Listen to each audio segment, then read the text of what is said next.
Hello, today I'll show you how to activate the agility or Sport Plus at the Mercedes E200 facelift.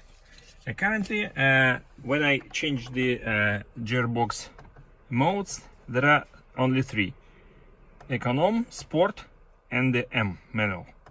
So now we're gonna use my OBD2 plug to activate the Sport Plus, or another call is agility control.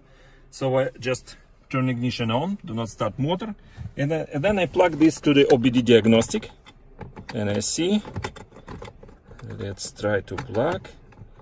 Not easy with one hand, but finally done. And then we observe the command screen for messages.